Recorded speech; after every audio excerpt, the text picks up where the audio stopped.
juré Bereshit 47 2.31, qui fait également référence au saint, béni soit-il. Il leur a juré de ne pas les abandonner dans le pays de leurs ennemis. 34, et il dit, laisse-moi partir, car le jour se lève. Et il a dit, je ne te laisserai pas partir, à moins que tu ne me bénisses. Bereshit 32 2.27. Que signifie bénis-moi, ce qui concerne? Quels sont les bénéfices qu'il a conférés? Il répond, il les a assignés à l'exil et leur a juré qu'il les en délivrerait. 35. Nous avons appris que le Saint, béni soit-il, ferait pour ses enfants d'Israël, qu'ils habiteraient tous sous son trône, et qu'ils dépasseraient les hauts anges. C'est pourquoi on trouve un long vav dans la Torah, comme dans ce qui est sur son ventre, Gachon, Vayikra 11h42, ce qui est une allusion au fait que le Saint, béni soit-il, a juré sur la perfection du vav égale 6. Génération. Le secret d'Abraham, Itchak, Yaakov, Moshe, Aaron, et Joseph, le secret des 6 séphiroth,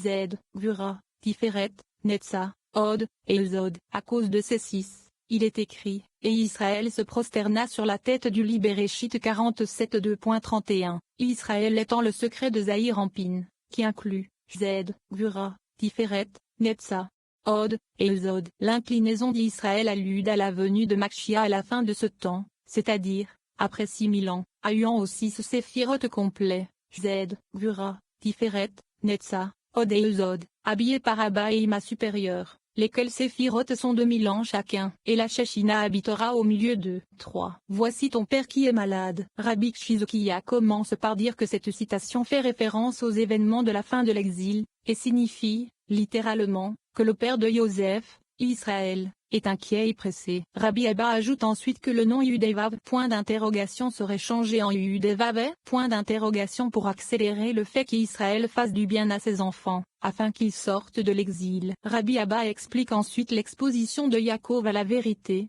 et celle d'Abraham à la grâce. La pertinence de ce passage. Les lettres hébraïques Yud, et Vav, sont connues comme le tétragrammaton, l'un des saints noms du Créateur. L'ajout du final dans le saint nom correspond à notre royaume physique. Les 3 autres lettres, représentent les mondes supérieurs, plus précisément les 4 dimensions de Keter, Shoma, Bina et Zahir Ampin. Ainsi, ce passage est notre connexion au monde supérieur, via le tétragramme, afin que nous puissions illuminer nos vies et le monde avec la lumière resplendissante du Créateur. 36. Après cela, quelqu'un dit à Yosef, voici ton père malade. Bereshit 48. Dans la Mishnah, Rabbi Chizkiya dit que le verset ne nous enseigne pas ce que Yosef a fait, mais nous présente les événements à la fin de l'exil, à la fin du temps fixé. Il dit que Makshia, le secret de Joseph, viendra et lui dira, ton père dans les cieux se hâte de t'accueillir. Toi qui regardes la fin de Makshia, ton père est malade signifie, il est inquiet et pressé, et il prie avec lui Menache et Ephraim et Bidem. Motif, qu'il plaise à Elohim dans les cieux de recevoir ses enfants, qui se sont accrus et multipliés, et parus, en exil, pourquoi on les appelle Ephraim, et que leurs péchés soient oubliés à cause de l'exil, le secret de leur appellation Menache, qui dérive du mot oublié, et Nergia, car le Saint, béni soit-il, a vraiment oublié leur transgression. 37. Lorsque Rabbi Abba arriva, il dit qu'il n'était pas venu pour parler de cette phrase, mais pour expliquer son mystère. Il dit, le secret de cette affaire est aussi important que celui du verset. Hachem ajoutera, et Joseph, un autre fils. Bereshit 32.24. Comme nous l'avons expliqué à propos de ce verset, le saint nom inscrit en Yosef. Pourquoi? Le nom à 3 lieux Yudevav lui dira, voici ton père, le maître du monde à venir. Secret de Zahir Ampin avec le mochin de Bina suprême, appelé le monde à venir, désire faire du bien à ses enfants, afin qu'ils sortent de l'exil. Mais si vous ne favorisez pas votre vérité parce que vous trouvez qu'ils ne la méritent pas, voici un nom à 4 lettres Yudevav pour vous remettre dans le droit chemin et alors vous favoriserez le retour de la Shechina à sa place. 38. Car les pères sont le chariot céleste pour le saint nom en haut, comme il est écrit, et Elohim monta d'Abraham. Bereshit 17h22. Ce qui signifie qu'il monte sur lui. Il est également écrit, tu feras preuve de vérité envers Yaakov, de grâce, et Z, envers Abraham. Micha 7h20. Ainsi, Yaakov était un char vers Tiferet appelé vérité, et Abraham un char vers Z. Et nous avons appris que par l'unison de l'unique Yudevave, Makshia viendra. 4. À l'heure du soir, il y aura de la lumière. Rabbi Yosi décrit comment il y aura un jour sans jour ni nuit, jusqu'au soir, où il y aura de la lumière. Et à ce moment-là, 2 mots s'abattront sur les enfants d'Yaakov. Mais ceux-ci surviennent afin que ces enfants puissent être emmenés dans le bon pays. Rabbi Abba pose alors une énigme. Qu'est-ce que l'obscurité? Les autres déterminent que les ténèbres sont non. La pertinence de ce passage, l'expression jour sans jour ni nuit fait référence à l'obscurité et à la destruction potentielle, à Dieu ne plaise, qui peuvent apparaître avant que la rédemption finale de l'humanité ait lieu. Deux chemins vers la rédemption et la paix éternelle sont toujours à notre disposition. Un chemin rempli de lumière qui incarne la miséricorde et la protection, ou un chemin obscur qui incarne la douleur, le tourment et la souffrance. Nos égos nous poussent constamment vers le chemin de l'obscurité. Grâce à une lecture méditative et intense de ce passage, nous pouvons nous aider, ainsi que le monde en général, à éviter la morosité et la dévastation potentielle qui accompagnent le chemin des ténèbres. 39. Rabbi Ozi a ouvert la discussion avec le verset. Mais il y aura un jour particulier qui sera connu comme étant celui d'Hachem, ni jour, ni nuit, mais il arrivera qu'à l'heure du soir, il y aura de la lumière. Zacharie 14 2.7. Il a commencé à expliquer le verset, et il prie.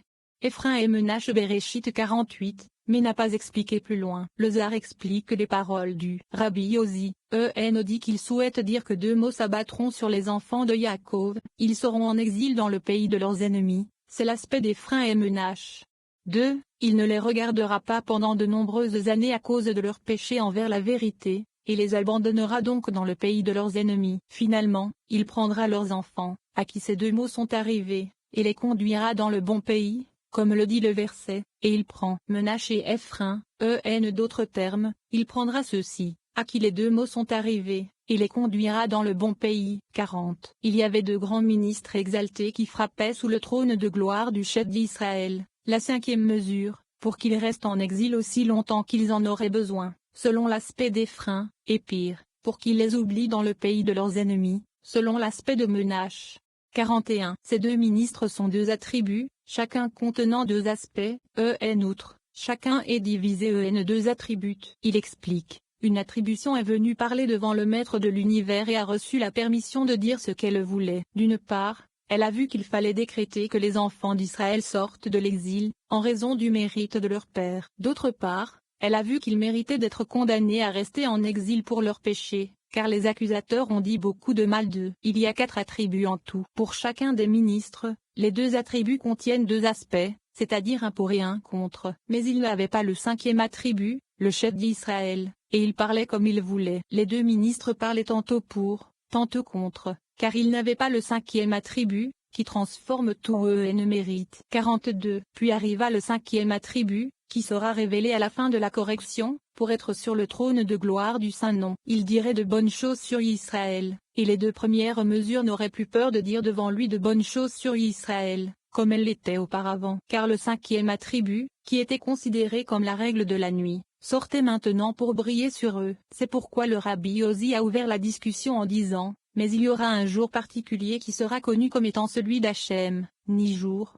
ni nuit, mais il arrivera qu'à l'heure du soir, il y aura de la lumière. 43. Nous avons appris que le verset, et Elohim appela la lumière jour, et les ténèbres il appela nuit Bereshit 2.5, signifie que la Nukva de Zahir Ampin appelée ténèbres, et aussi appelée nuit, reçoit du jour, qui est Zahir Ampin. Il est également dit, et les ténèbres étaient sur la face de l'abîme Ibidem 2, pour l'impression. Les ténèbres sont un clipa, ne concernant pas la sainteté. Les versets se contredisent les uns les autres. Rabbi Elazar est venu voir son père Rabbi Shimon et lui a dit, « Mon père et maître, quel est le sens de cette contradiction ?» Il lui répondit, « Depuis le début, jusqu'à la 6e génération, le secret de Zed, Gvura, Tiferet, Netza, Od, et Zod Zahir Ampin, il a créé un Yudev-Vav, qui est le secret de Bina. » Il explique, ceci fait référence au secret de Vav du nom Yudev-Vav, Zahir Ampin, auquel Bina a conféré l'esprit de Shoma. C'est pourquoi, jusqu'alors, l'obscurité n'était pas du tout connue. Rabbi Elazar se leva et baisa les mains de son père. 44. Rabbi Abba se leva et demanda, « Qu'est-ce que les ténèbres ?» Les amis se retournèrent et cherchèrent avec acharnement une réponse, mais ils ne parvinrent pas à répondre à sa question. Ils firent quelque chose, à savoir une certaine méditation, et une voix venant de devant le maître de l'univers fit résonner ce verset, « Un pays de ténèbres, comme l'obscurité elle-même, et de l'ombre de la mort, sans ordre, et où la lumière est comme l'obscurité. » Iov 10h22. Cette obscurité signifie je non, car avant même que le monde ne soit créé, il était réservé aux méchants. De ce fait, ils ont compris que l'obscurité est le jeûne. Malheur aux méchants qui demeureront dans cette obscurité, alors qu'Élohim fera tout cela comme il est dit dans « Car voici que l'obscurité couvrira la terre, et les ténèbres les peuples, mais Hachem se lèvera sur vous, et sa gloire sera vue sur vous. » Yeshaïa 62.2. Heureuse est la part d'Israël, car le Saint, béni soit-il, n'a pas créé cette obscurité pour eux. Heureux ce peuple, qui se trouve dans un tel cas. Heureux ce peuple dont Hachem est l'Elohim. Tehillim 144 2.15, 5. Et on a dit à Yaakov. Rabbi Yossi explique que la citation « Et l'on dit à Yaakov » fait référence au fait que l'on dit à Yaakov ses enfants seront rachetés. Grâce à cette rédemption, Yaakov recevrait à la fois la vérité et la grâce, qui sont deux séphirotes, également contenues dans deux chariots supérieurs, Avraham et Yaakov. La pertinence de ce passage pour atteindre un niveau supérieur de spiritualité et d'existence. Nous devons parfois emprunter la lumière du Créateur afin de l'utiliser pour éveiller et susciter une lumière encore plus grande dans nos vies et dans ce monde. Cela s'apparente à un homme d'affaires qui emprunte de l'argent à une banque dans le but de créer une entreprise prospère. En d'autres termes, vous avez besoin d'argent pour en gagner. Ainsi, le but premier de ce passage est de confier la lumière au lecteur, afin qu'il puisse l'utiliser à des fins spirituelles et pour la formation d'une plus grande lumière. 45. On informa Yaakov et on lui dit, voici ton fils Yosef qui vient vers toi. Bereshit 48 2.2. Rabbi Yossi a dit, c'est un ange qui a dit à Yaakov qu'il allait prononcer de bonnes paroles sur les enfants d'Israël au moment où il reviendrait vers le Saint, béni soit-il, avec tous leurs problèmes, lorsque la fin de Machia devait arriver. Et il dirait à la tribu, Yaakov, le secret de Tiferet, vos enfants sont venus à vous, et les bons, les enfants d'Israël, seront rachetés. 46. Heureuse est la portion d'Israël, qui est appelée les enfants du Saint, béni soit-il, qui sont comme des anges, de qui il est dit, et tous les fils d'Élohim crièrent de joie. Io 38 2.6. Israël est également appelé fils d'Hachem, comme il est dit, vous êtes les enfants d'Hachem votre Élohim. Devarim 14.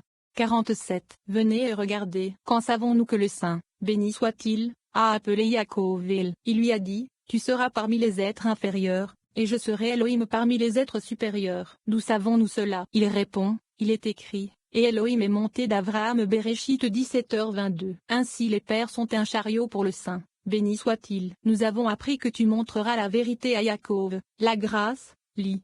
Z, à Avraham Misha 7h20, à deux séphirotes, Z, et la vérité qui est Tiferet dans deux chariots plus grands et plus élevés, Avraham et Yaakov.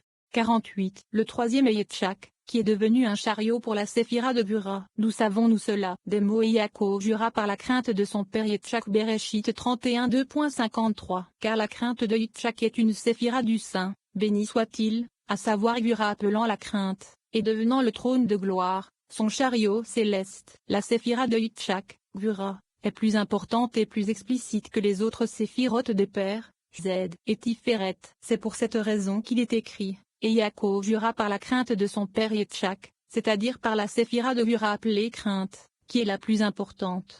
49. Rabbi Abba a ouvert la discussion en disant, les Elohim d'Avraham, et les Elohim de Nakor, les Elohim de leur père, jugent entre nous. Et Yaakov jura par la crainte de son père Yitzhak. Bereshit 31 2.53. De ce verset, on peut déduire que la séphira de Yitzhak est plus importante que les autres, car il n'a pas juré par l'Elohim d'Avraham, mais par la crainte d'Yitzhak. 6. Et s'assit sur le lit. Rabbi Shimon explique que le grand ange Michaël viendra aux côtés d'Israël au moment de sa rédemption. Israël y gagnera en force et s'assiera sur le lit, ce qui est un code faisant allusion à cette vérité. Rabbi Shimon explique ensuite que épouse la fille donnée l'étranger fait référence à Israël qui, malgré ses péchés, rachètera ceux qui sont en exil et préservera les nations. Rabbi Yossi décrit ensuite deux anges, Mata et Matatron, comme la Shechina, envoyés de Bina pour protéger Israël. Rabbi Shimon explique ensuite la signification de Ruth, qui détaille la relation entre la miséricorde et le jugement. Les rabbins Shimon et Abba entament ensuite un discours sur tous les fleuves se jettent dans la mer, et pourtant la mer n'est pas pleine. La pertinence de ce passage l'assistance des anges suprêmes, dont Michel, qui représente l'énergie de la colonne droite de la miséricorde, et la lumière protectrice de la Shechina, est attirée dans nos vies. Cette lumière contribue également à accélérer la fin de notre exil personnel et mondial. 50. Et Israël se fortifia, et s'assit sur le lit. Bereshit 48 2.2. Le secret du verset est, En ce temps-là se lèvera Michaël, le grand ange principal, qui défend les enfants de ton peuple, et il y aura un temps de détresse